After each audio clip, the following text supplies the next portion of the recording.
Hello, everyone. It's 4 o'clock, so we are going to go ahead and get started. And we will let other people join the session as they are able to. I'm expecting a few more people, but we are going to go ahead and get started. Thank you for joining us today. My name is Lorena Orozco McElwain. I'm Assistant Deputy Secretary in the Office of English Language Acquisition in the United States Department of Education. And I'm very excited to welcome you today to this panel. If you are close to your chat box, let us know where you are joining us from. We'd like to know where everybody is from. First, I want to thank our panelists in advance for the time that they've taken to share with us some amazing projects that they are working on.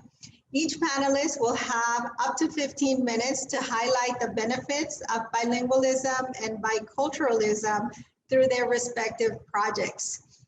In the Office of English Language Acquisition, retention of heritage languages and retention of heritage cultures is at the core of our mission. So this panel is very special to OELA and to the Department of Education. So once again, thank you to our panelists. I am going to keep us on time. We only have 1 hour and we have 3 panelists and 1 Department of Education representative. So when we have about 5 minutes left in your presentation, I will let you know. And then if we are still talking at the 2-minute mark, I will let you know that as well. For our attendees, if you have questions, please go ahead and type them in the chat box. At the end of the presentations, we will have time for Q&As and I will be moderating that session. But don't wait to ask your question till the end. Ask your question as it comes up, type it in the chat box, and we will get to those, as many of those in the end. So without further ado, I would like to introduce to you Sean Chandler, who is the project director of White Clay People Speaking White Clay Language Together. Dr. Chandler? Well, hey, Nanisa Nithawak, Nana Oninan. I'm Sean Chandler, and I'm glad to be here to talk with you guys today. And I'll share my screen now. Let's see.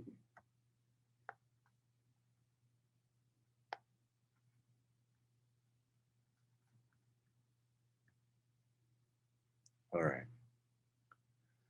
Yeah, I wasn't sure if I was going to do a PowerPoint, but I figured at least would put my face in the little upper right-hand corner, so not everybody has to look at my big face. Just teasing. But, I'm the director of our White Clay Immersion School up within Ani Nakota College, located in north central Montana on the Fort Belknap Indian Reservation. One of the things, well, it looks like it might have cut off on the side there, but one of the things when we first started deciding whether to embark on a language movement here for our tribe, me and my wife, we were going to school at MSU Bozeman, Montana, and getting our Native American Studies degree. And it became within her that she wanted to start a language school around that time in the early 2000s. And it was something we wanted to do for others as well, learn it ourselves, but for others as well, to help gain back that identity of who we were and who we are. And as you know, in our languages, there's philosophies that are in there that tell more of the story of how we looked at the environment, how we looked at each other, how we treated each other. And, you know, we were very influenced by my dad, who he was raised by his grandparents. He kind of was an orphan. And one of the things that I know he learned was the language. It was probably around him, but he didn't speak it himself. He was made to go to boarding school in the late 30s, early 40s, and he went to Peer Indian School. So on his way, as he got loaded up in one of those big army trucks from here at Fort Belknap all the way to South Dakota, his grandpa told him to be prosperous and generous, learn English, don't speak the Ani language, and become successful in at that time in today's mainstream world, if you can. And so with the, as through boarding schools, a piece of us was forced out of us or taken away and buried somewhere. And it wouldn't be till years and years later that we would go searching for that and try to restore that part of us and rejuvenate us, make us a whole person. And that's what my wife, when she started this, that was a big thing with her. As they say, we have these two mindsets, the mainstream and our Indian ways sometimes clash. And she felt like we could combine those and create an immersion school and that taught both, and to make all of our children whole again, make us whole again. And we also felt that the mainstream held us back in our education, even if we were told to assimilate and become educated in the non-Indian world. And we felt that even when we did decide to do that, we were held back in our education, only allowed to go so far in that education. And a good example of that is my dad. He talks about going to Peer Indian School, where he did the same book report from third grade to eighth grade, I guess, and that was on the Black Stallion. So the same book report every year, and that's evident how maybe the mainstream world viewed us. We could only do certain things, and we're only good for certain things. So, in fact, my dad was one of the first ones, probably the first one, to encourage my wife to create an immersion school. So when we first started, we had this speaker learner project where we matched a youth, or maybe someone in their 20s, 30s with an elder, with someone in their 70s, 80s, 90s. And we grew that, and she accomplished a lot of the goals early on. And so she, with these language camps as well for the community, but she operated pretty fast, and she started this school early, like about a year earlier than expected. It was only supposed to be in the planning stages under that first A&A grant that we received. And so she started early, coincidentally, right the day after Columbus Day of that year, like 2003, I think it was. And you could kind of see her back's towards us on the right there teaching. And that was the first week of that school, that when we first started. And we started pretty humbly, and we're at the college, so we had to wait till all the college classes were out, and we used it about 4 o'clock, I think, on those days. And eventually we would have another building built where we could have a full day immersion school. And we have our specific hours of our school, of our language, just straight up language instruction. But we also teach, the other subjects, math and English and writing, those kind of things, because we know that we will only go to the 8th grade here. We wish we could go through all the way through high school and get them into college here. And but with funding and all that, and having the power, the people power to be the teachers and stuff. We have to start somewhere, and that's what one of the goals would be with these children. They would become our teachers, and some have, as you'll see in this, as you see in the bottom right there, that the lady there is one of the instructors. She was under this mentor project after graduation from 8th grade here. They became mentors. Some of the graduates became mentors, and they instruct our children now. And so this one that we're currently in, this white clay people speaking white clay language together, part of the NLCC project of ANA. We felt we wanted to expand, outside of our language, our immersion school. So we kind of grew this language board that we already had. It was kind of our white clay language schools advisory board. We kind of grew it, added more people on to it to help guide and get advice as far as curriculum, make a streamlined type of curriculum from preschool to college.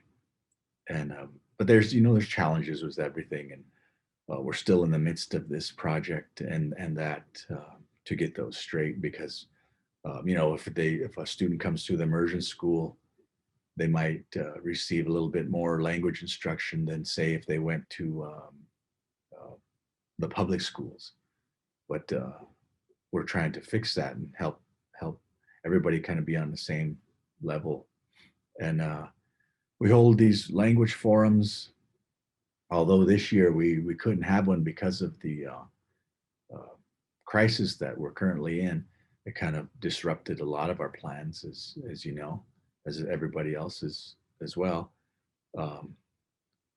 But we got, those are the new things we have to figure out now, especially in that, like I said, we started expanding our instruction outside of us. So we send some of our mentors and our former graduates to Head Starts, to the local Head Starts, to teach the language as well. And a really interesting story there, the picture of the man there, the boy up there. Well, he's a man, I guess. I always think of him as a boy, but he's one of our college students, actually. But his mom is one of our instructors for the immersion school. And he was always kind of around. He was never one of our students, but he was always around with his mom.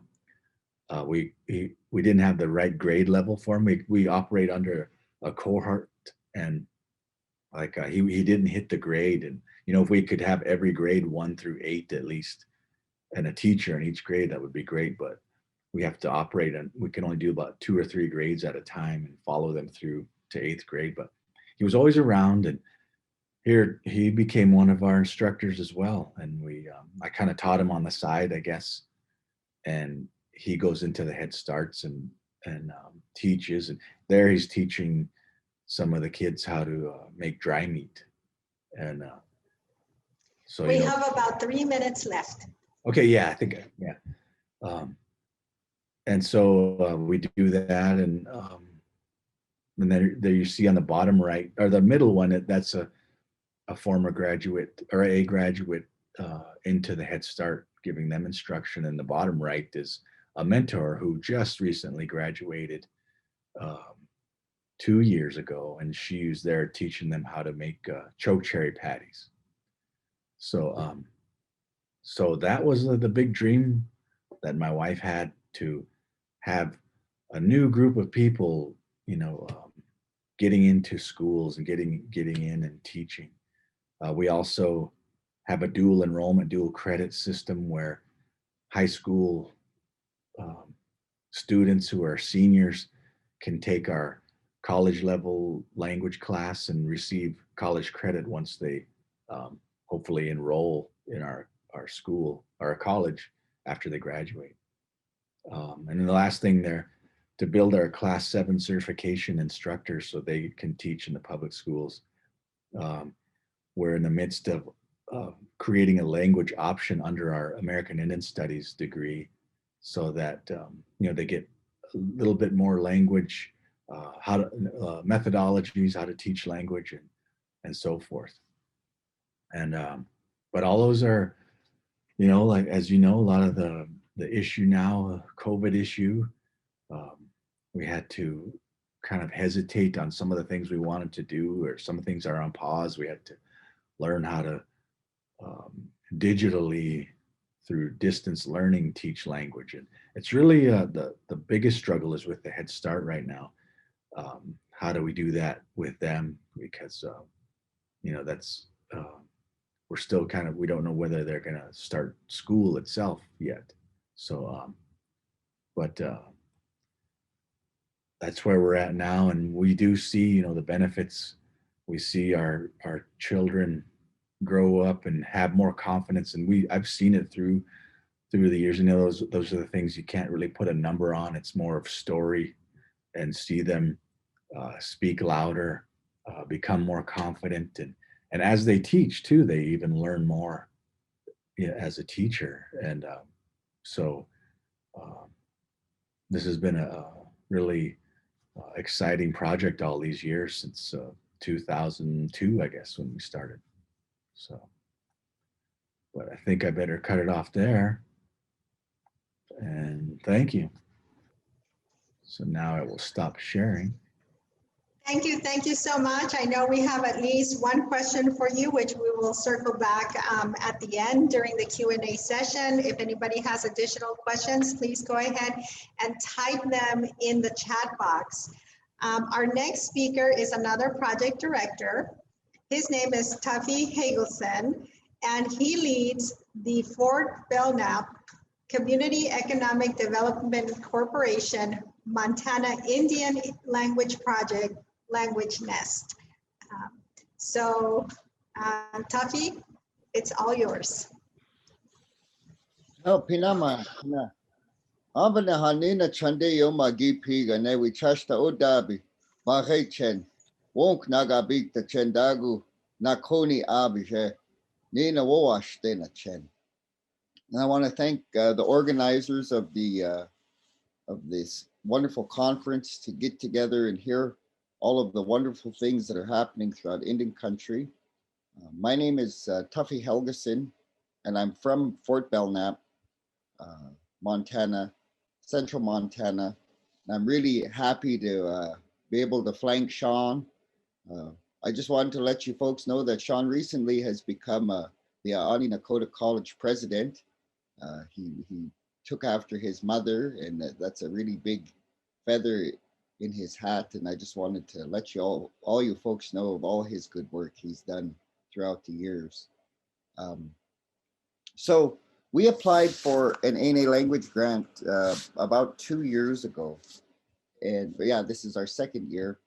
And it was with the idea of a language nest. So Fort Belknap is not a heavily populated place. It's a little over 3,000 people.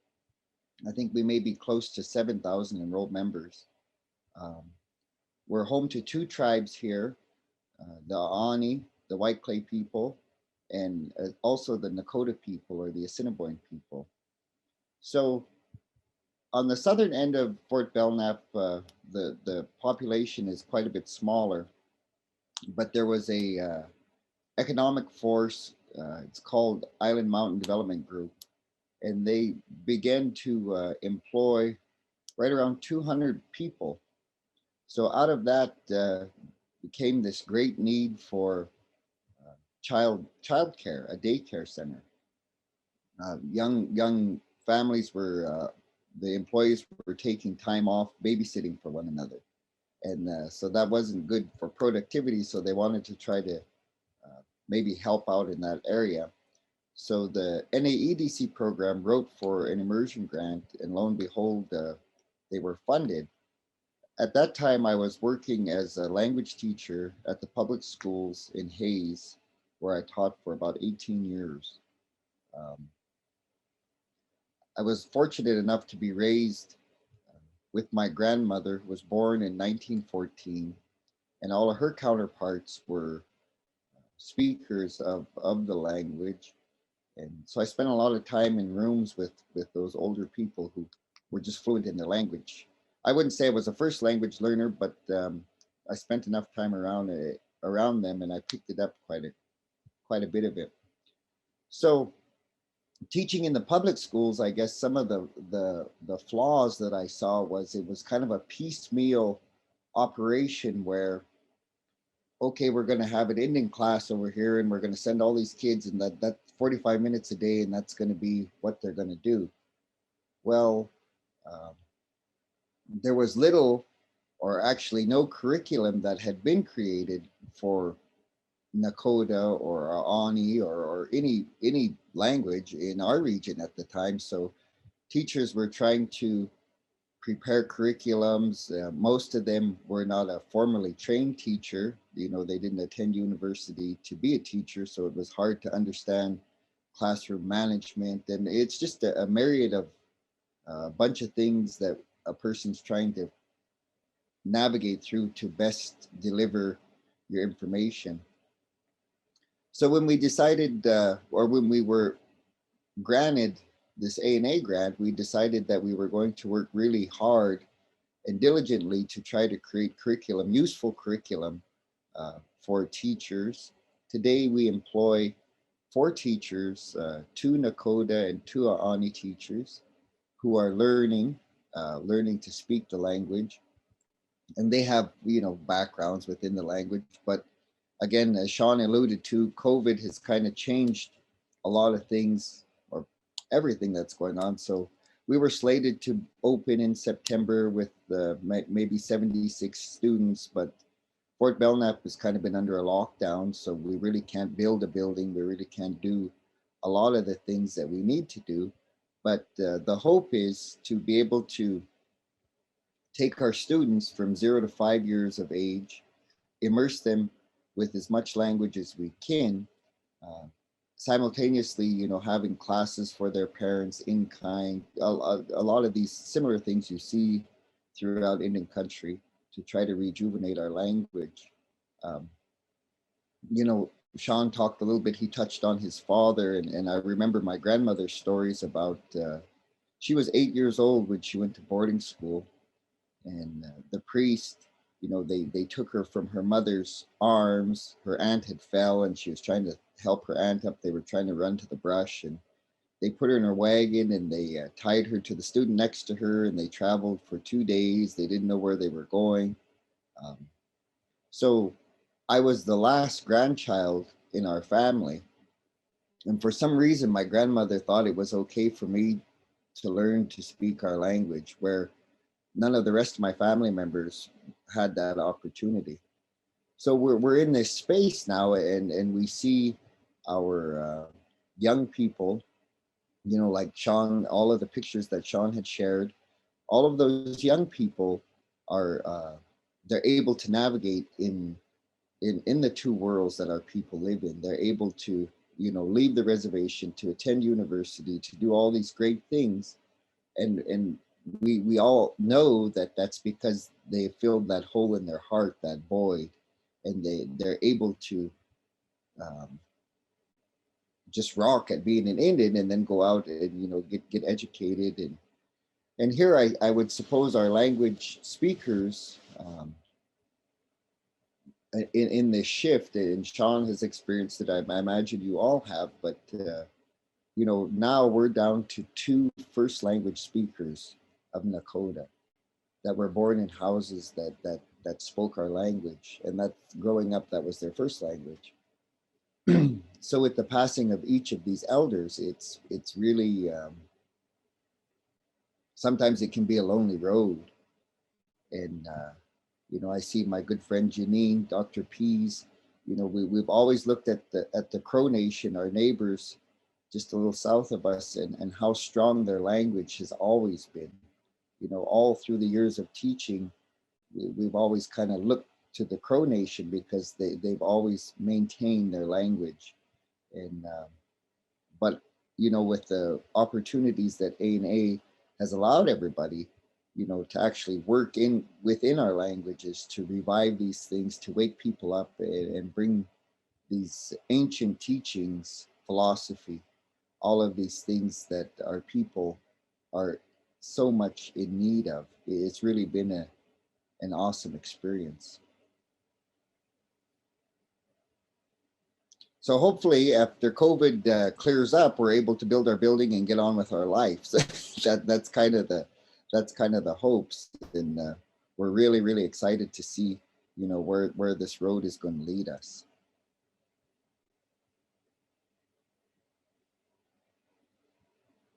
And then that's about all I'd share, unless if there was questions at the end or anything like that, that's fine. Thank you, Tuffy. Yes, if you have questions, please go ahead and type them in the chat box. I am keeping a list and we will get to them as soon as we are done through the presentations. So our next speaker is another project director, and it is Janine Pease. She leads the Chickadee Lodge Immersion School. So, Janine. Good afternoon to you all. It is indeed an honor to be on this panel with Sean Chandler and Tuffy Helgeson. I'm very compelled to talk about the strength of language and culture in our communities, in our Native communities, as well as, of course, the Apsalo community. My name is one who loves to pray. Bia Apsaloka, I am a Crow Indian woman. The Crow Nation is located in South Central Montana. We're in a very important position right now where we have a wealth of speakers ages of 3, 4, and 5 who speak fluently. And we're very interested then in early childhood education.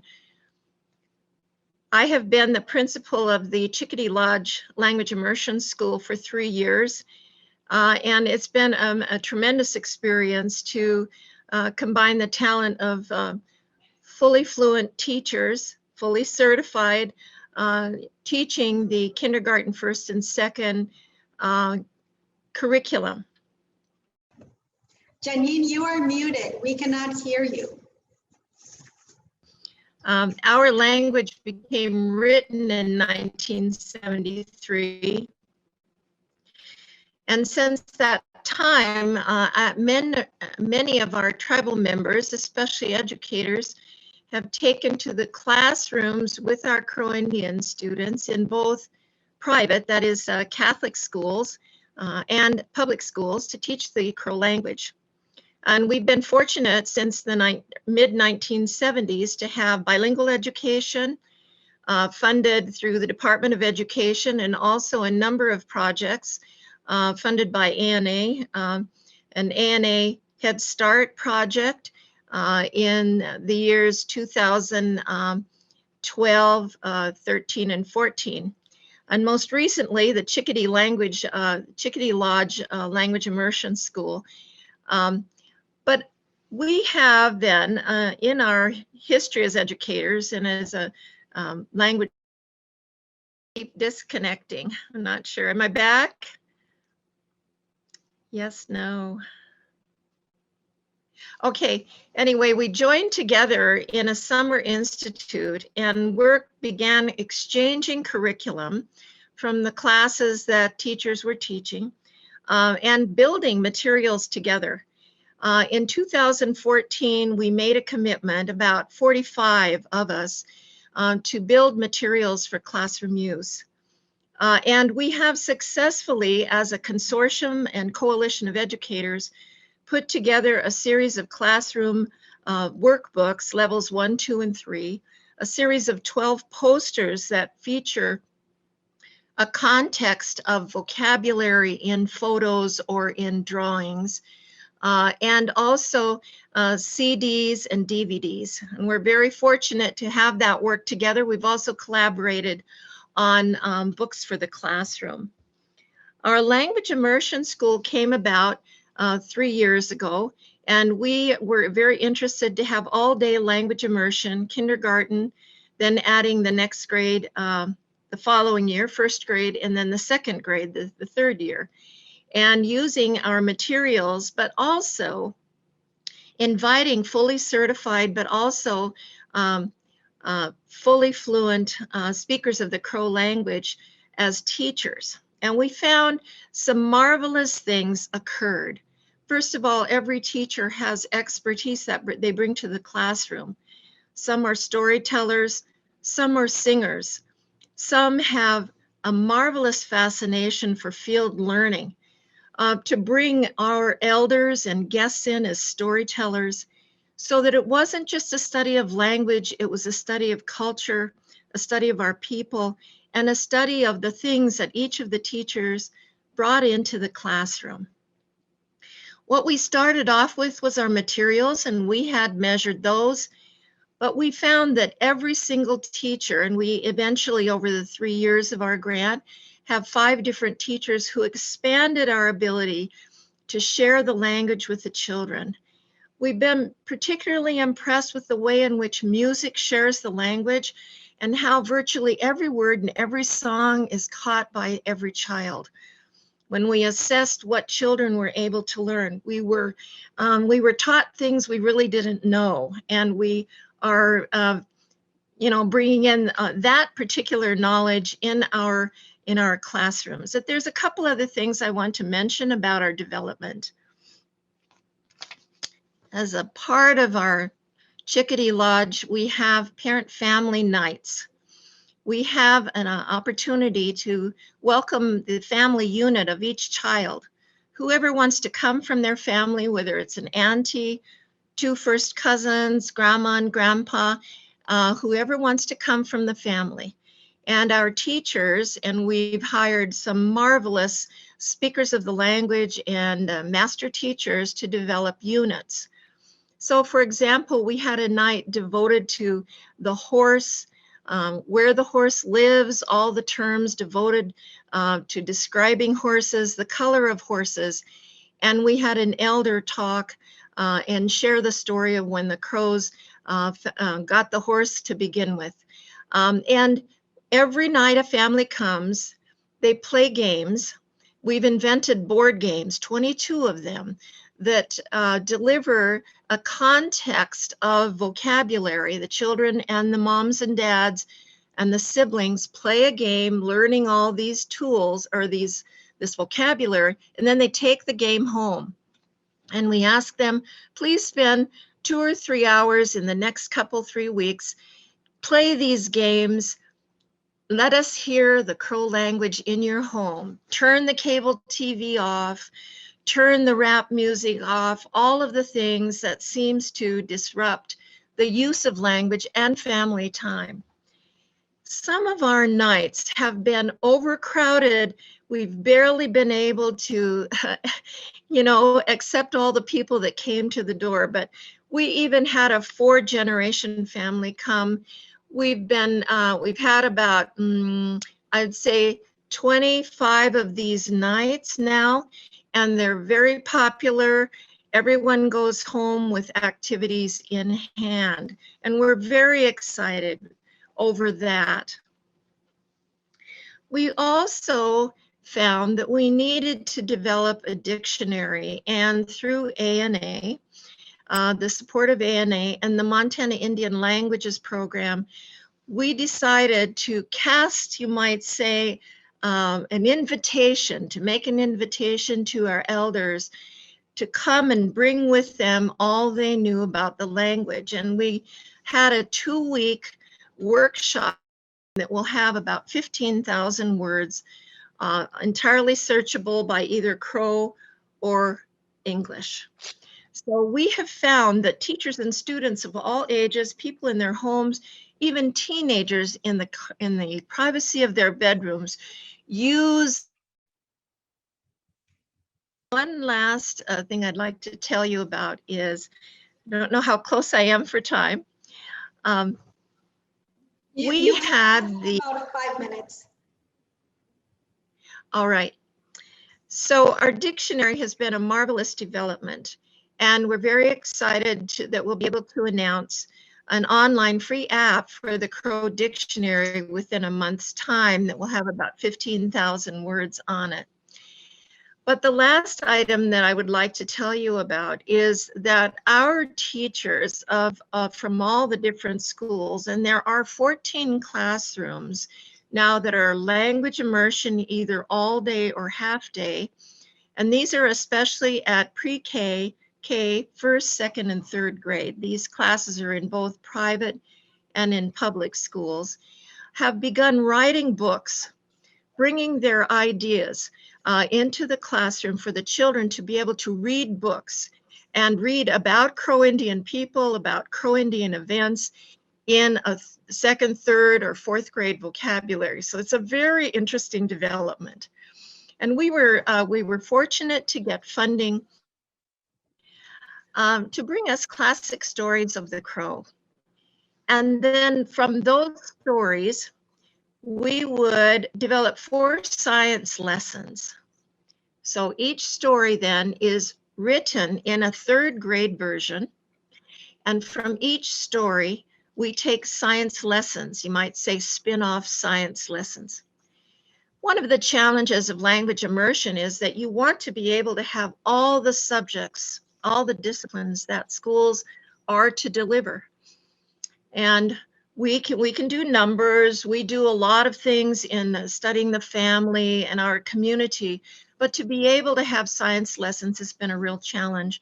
So we now have 4 science books that feature a classic Crow story, perhaps the story of creation, and then 4 science lessons, one on earth and soil, one on water, one on ducks, because ducks brought the mud from the bottom of the flood to form land and to form people, and so on like that. So we have our stories in the third grade version, then we move into science stories, including some labs, and our books are featuring artwork of our artist, Linda Pease. And they're beautiful books. They will be introduced shortly after the first of the year. So the Coalition of Teachers have developed materials, and we've shared them among all of our classrooms and among our teachers. And they're readily available online at crowlanguage.org. That is an internet site. I realize that a lot of you don't want to be teaching Crow, but you can certainly look at these as models or as prototypes that could be used in your classroom. We have large posters in these various contexts, all the things in my home, all the members of my family, and so on for order online. And then, of course, our language immersion classrooms that have been going for at least 12 years. And we're happy to say we have almost 300 children in language immersion right now in the Crow community, our dictionary development project, and our science books. So those are the things that I wanted to share with you today in my story. Thank you. Thank you so much. Very, very inspirational. So any more questions? I know the questions are coming in the chat. Any more questions for Janine or any of our other project directors? Please feel free to put them in the chat. Our last speaker today is Supreme Anand, and Supreme is with the Department of Education, where she serves as Deputy Director of OELA, and she will be sharing with us tools and resources to support Native American English learners. Supreet, welcome to the podium. Thank you. Can you hear me? Yes. Good. All righty, here we go. So thank you, everyone. I am really, really thrilled to be here today and to have this opportunity to share some of our work and our resources. I hope that you find these things useful. I'm going to start by talking about our NAM program, which is our Native America Alaska Natives in Schools program. This grant program funds about $5 million annually. And the goal of this program is to support the teaching and learning of native languages while also increasing English language proficiency. And it's basically to serve the needs of the students to meet the same standards as all the students are expected to meet. Our priorities for this program is basically learning native language and English language proficiency, but I want to direct your attention to our invitational priority.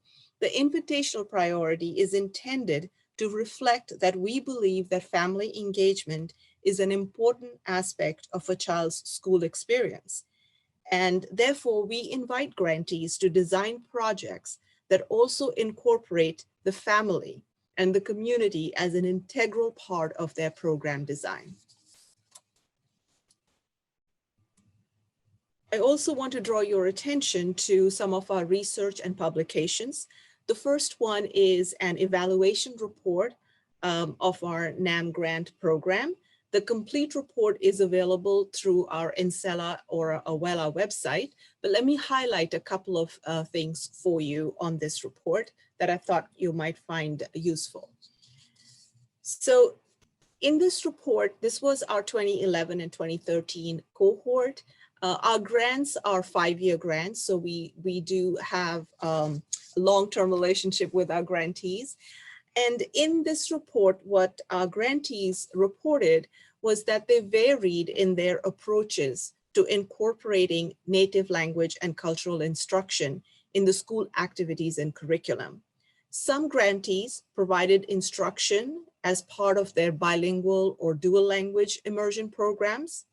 Others had a distinct native language or cultural course that students could take, while others had native languages and cultural instructors that rotated into the general education classrooms during the day to deliver lessons or provide instruction during after-school programs. So depending on the resources and availability, our grantees use different approaches to incorporate native language instruction into their curriculum.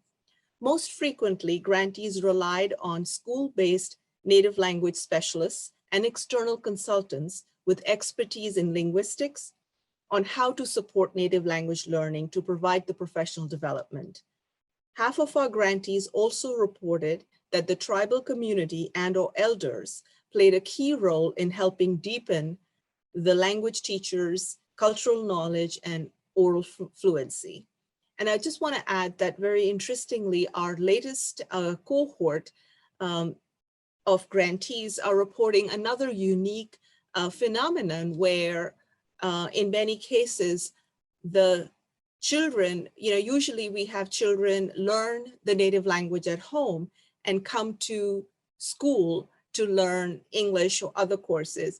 But in some of our communities, the children are coming to school to learn the native language and then taking it home and sharing their learning experiences with their parents. So it's kind of like a role reversal that we're seeing in some of our latest grantees that they're reporting. So I thought that was worth mentioning, that what we're doing in school and the cultural and language instruction that you all are offering in school is so important for our communities.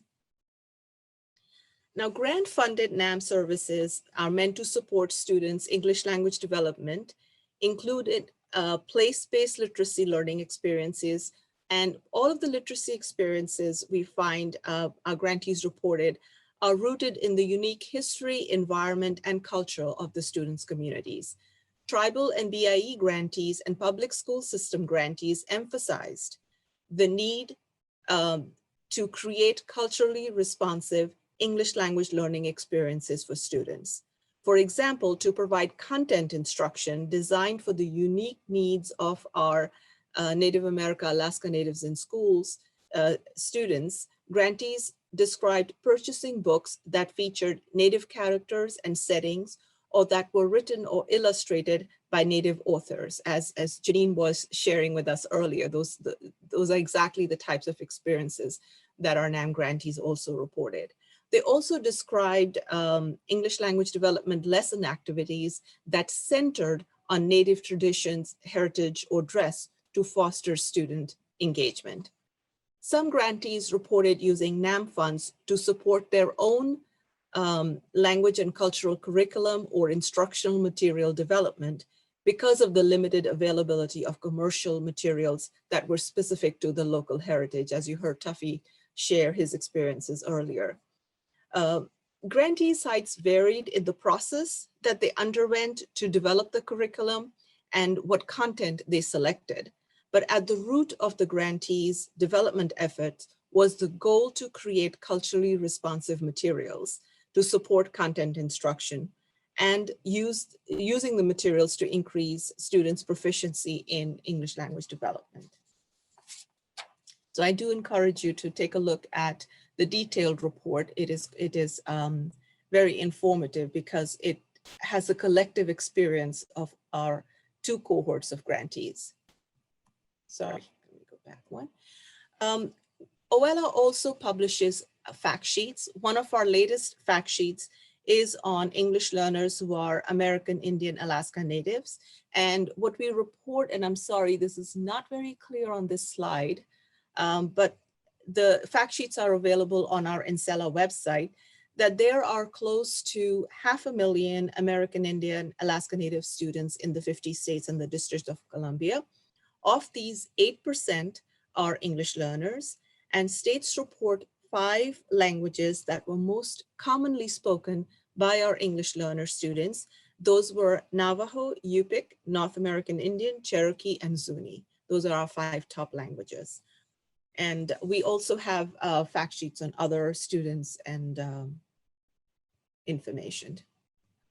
I also want to direct you to our NCELA resources. Here you see a nice one-pager that captures all of our work that is done through the National Clearinghouse of English Language Acquisition. NCELA collects and coordinates the dissemination of research and resources to support an inclusive approach to high quality education for our English learners. The NCELA website is a repository for past NCELA Nexus newsletters, fact sheets, biannual reports, our EL toolkits, and all kinds of resources that you may find useful. This is a live website. We continuously update it. We continuously try to make it better. So as you use the website, if there are areas that you feel that we could improve on or that you want us to do better on, please don't hesitate to contact us. You can reach us at askncela.gov, and we'll be happy to respond. Also, at the bottom of this,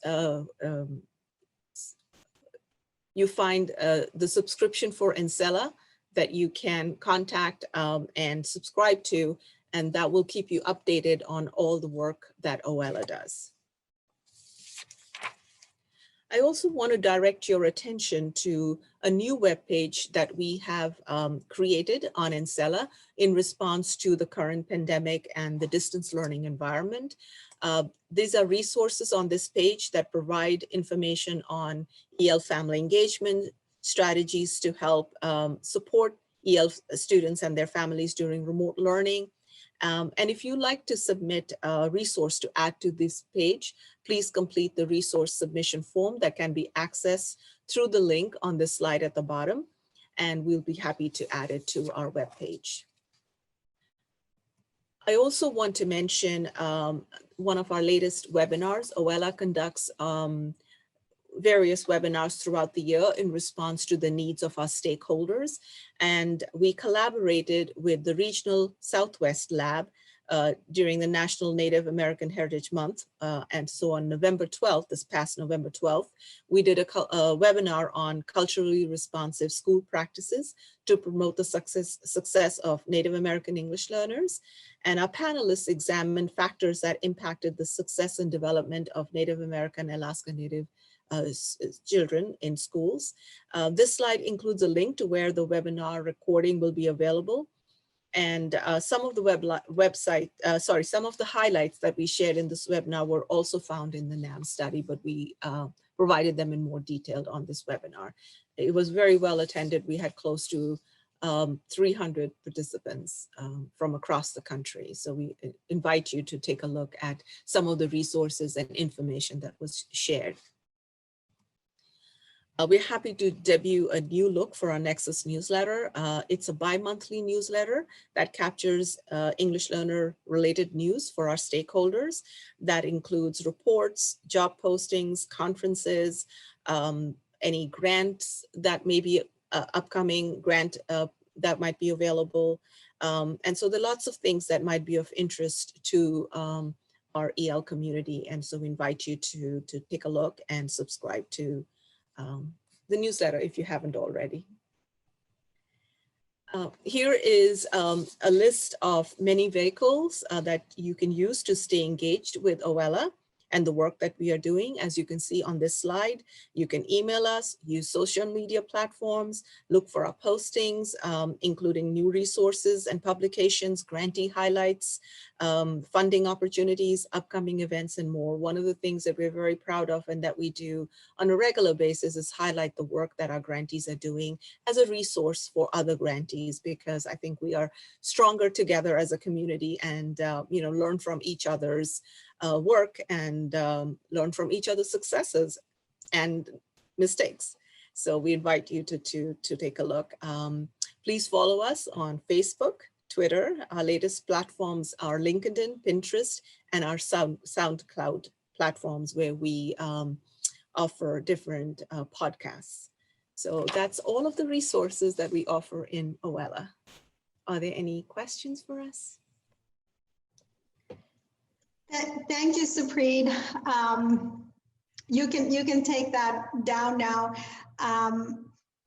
As I said at the beginning of the presentation, the beginning of the session, retention of heritage languages and cultures is one of the core missions of OELA, and it's something that is very near and dear to my heart and very important to me. So while I have served as Assistant Deputy Secretary in the office, I have certainly made this a priority. And right now, we've been collaborating with BIE and HHS on making sure that we have sort of more coordinated efforts to make sure we understand and address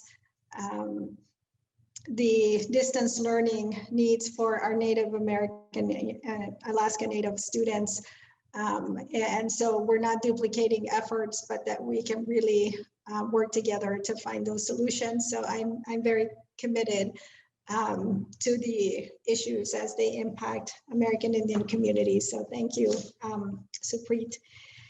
So now we have a few questions and we have enough time to answer all of them. So our first questions are for Sean. Sean, the first question for you is, how long is the Language Mentor Program? Well, we've been doing that since about 2011 with that first cohort. They just graduated 8th grade at that time. And then their school when they went to high school, it was from Monday through Thursday. So they just wanted to show up on Fridays, so they did. And then I think the next year we actually wrote for a grant to pay them stipends for that. And then, so that's still going actually. And then I saw the other question was about my school population. Yes, what is the population of your school, and do you have full, half, and 1/4?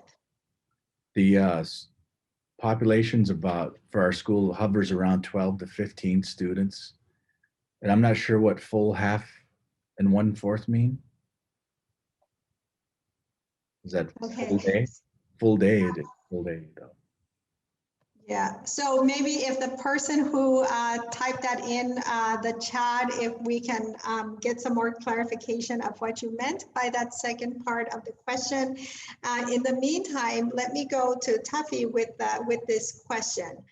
How can we inspire the community to take a more active role in language or heritage retention based on the work that you have done? I think that has a lot to do with when we talk about our communities, we have to remember that myself, I'm probably 4 generations or 3 generations, I guess, away from boarding school. So the students who are in school today, they're 4 or 5 generations away from boarding school. So their ability to learn as a youth is a lot different. And I loved what Janine had spoke about, and I loved what Sean had spoke about, you know, as far as orthographies, writing systems, dictionaries. These types of things are all paramount because our young people, that's how they learn today. They learn to read and write. And it's not the same way it was, you know, 50 years ago in the house with your grandma, where that does exist in pockets of the world. But as we're trying to invigorate our communities, I think it's all inclusive. Everything that we do, we have to include every person, make it as visible as possible in the store, in the clinic, in the post office, get on the radio, just bring life back to our languages. Thank you for that. The next question is for Janine. What advice would you give to others who are beginning to design a language program? Well, it's hard to think about where to begin, but there are people probably in your school systems who are teachers or who have the very high interest in teaching young children the language. And I believe strongly that you start with people who are ready to teach. It's difficult to order up a curriculum. It's difficult to say you should start here because the person that's in the classroom is the person who will hit the road running or who will be there with the children. People who want to teach the language will teach what they know and they'll start there. And I think it's real important to invest confidence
Oh, we lost her again. So let me go to Supreet for the last question. When will OELA be announcing the new NAM grants? So yes, we will have a competition very soon. I don't have the exact date. We have the application ready. It's undergoing clearance right now. So we're hoping to have it out within the next few months, but I don't have an exact date. But stay tuned, it's coming. And It's with coming. that, I want to thank our panelists. Thank you so much for a great discussion, and please enjoy the rest of the conference. Have a good day. Thank We'll see you around the conference. Thank you. Thank you.